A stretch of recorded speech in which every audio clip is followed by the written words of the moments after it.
जय श्री राम जी, जय श्री हनुमान जी। हनुमान जी से सीता जी का दुख देखा नहीं जा रहा था।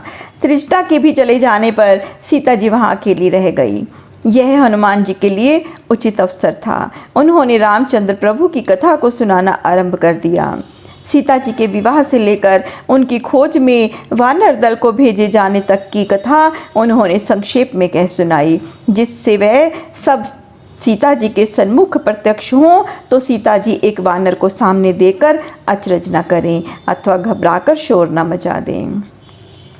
सीता जी सुनकर सजल व हर्षपूर्ण नेत्रों से अंधकार में ऊपर आवाज की दिशा में देखने लगी, जिससे बोलने वाले को देख सके।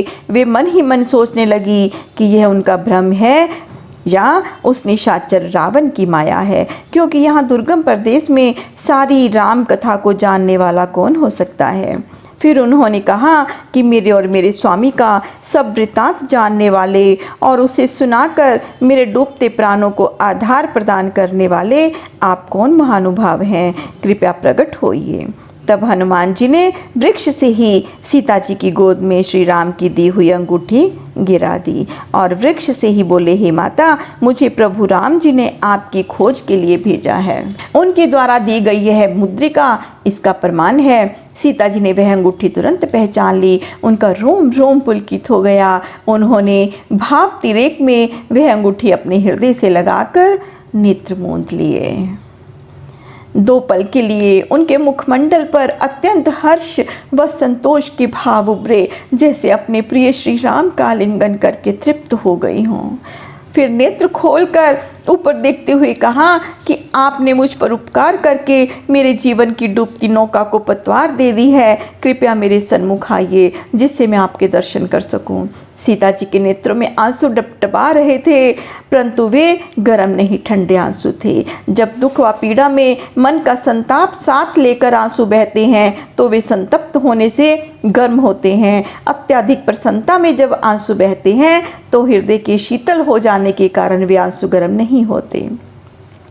तब हनुमान जी सामान्य वानर के आकार में वृक्ष से उतरकर सीता जी के सन्मुख आ गए। श्रद्धा व आदर पूर्वक प्रणाम करके वे नम्रता से बोले, माता, मैं रामदूत हनुमान हूँ।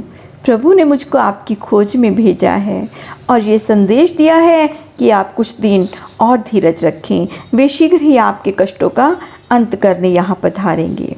यह सुनकर सीता जी ने कहा, हे पुत्र, मैं यहाँ भयंकर राक्षसियों और दुष्ट रावण के आतंक में केवल प्रभु राम की ही आश्रय पड़ी हूँ और उन्हीं की स्मृतियों से अपना साहस व धैर्य बनाए हुए हूँ। रावण ने मुझे 1 माह की अवधि दी है। यदि मेरे नाथ तब तक भी मुझ दुखिया पर कृपा करने नहीं पधारे तो मुझको जीवित नहीं पाएंगे। उन्हीं का ध्यान बने रहने से मेरे प्राण अभी नहीं निकले हैं।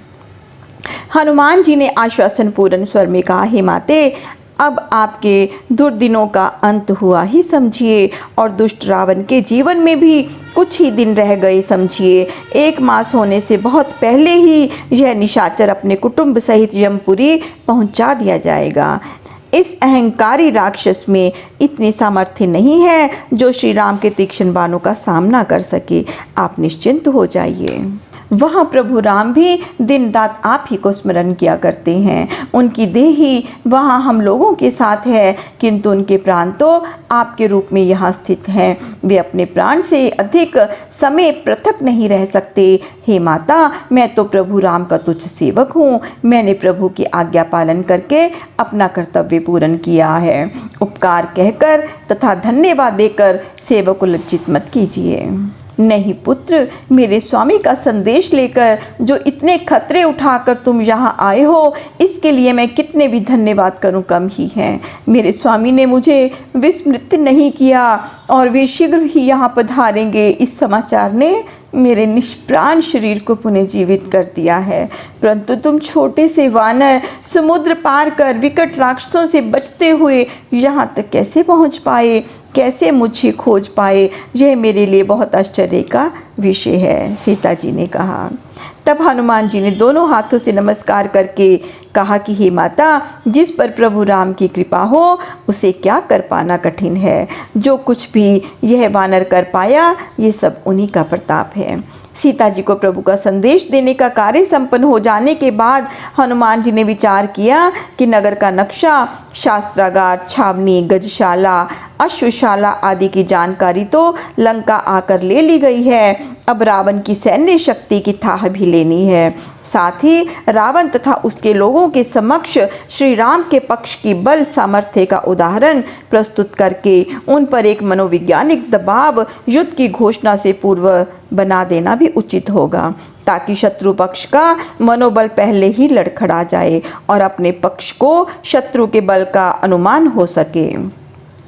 इस कार्य के लिए उन्होंने मन ही मन तुरंत एक योजना बनाई, जिससे पूर्वोक्त कार्यों के साथ साथ हनुमान जी की क्षुधा भी शांत हो जाए, क्योंकि लक्ष्य पूर्ण हो जाने के बाद अब उदर पूर्ति करने में कोई संकोच नहीं था। अतः उन्होंने सीता जी से कहा, हे माता, स्वामी का कार्य संपन्न हुआ, अब आपकी अनुमति हो तो मैं इस ध्यान के मधुर फल का सेवन करके अपनी भूख मिटा लूं। मुझे इन रसीले मधुर फलों को देखकर बहुत अधिक भूख लग रही है। ये सुनकर सीता जी ने कुछ संकोच पूर्वक कहा, हे पुत्र, मुझे इसमें क्या आपत्ति हो सकती है, परंतु इस उद्यान की रक्षा के लिए बहुत ही विकट राक्षस तैनात हैं और तुम एक साधारण वानर हो। यदि उन दुष्टों ने तुमको फल तोड़ते देख लिया तो बड़ा संकट उत्पन्न हो जाएगा।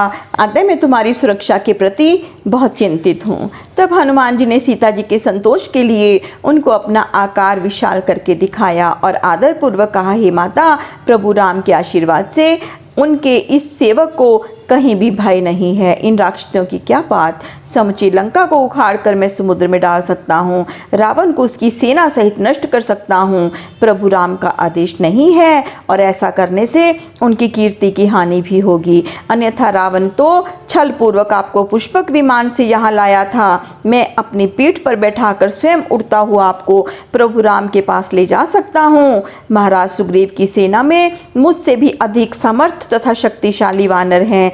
हे माता, यूं तो वानर वृक्ष की एक शाखा से दूसरी शाखा पर कूदने के अतिरिक्त और क्या कर सकते हैं, परंतु प्रभु राम की कृपा से सर्प का छोटा बच्चा भी विशाल गरुड़ को खा सकता है। इसमें मेरी कोई बड़ाई नहीं है। मैं भी प्रभु की कृपा से इन राक्षसों से निपट लूंगा। हनुमान जी का विशाल स्वरूप देखकर और उनकी बात सुनकर सीता जी आश्वस्त होकर प्रसन्न स्वर में बोली, हे पुत्र, तुम साहसी, आत्मबली और शक्तिशाली ही नहीं, बुद्धिमान और विनम्र भी हो। विनम्रता और शक्ति एक साथ कम ही देखे जाते हैं, परंतु जिन महाभावों में यह दोनों गुण एक साथ विद्यमान हो वह अत्यंत विशिष्ट होते हैं।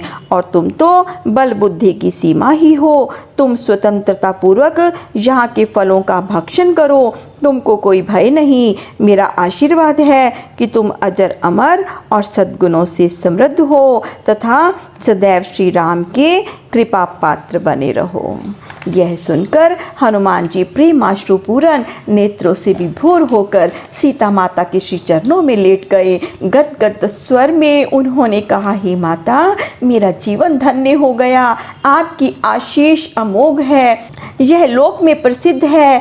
आपके अंत में दिए आशीर्वाद ने मुझे अकिंचन को त्रिलोकी की सब संपदा प्रदान कर दी है। श्री रघुनाथ जी की कृपा दृष्टि मुझ पर सदैव बनी रहे और मैं सदैव उनकी सेवा में तत्पर हूँ। इसके सिवा मुझे और कुछ नहीं चाहिए।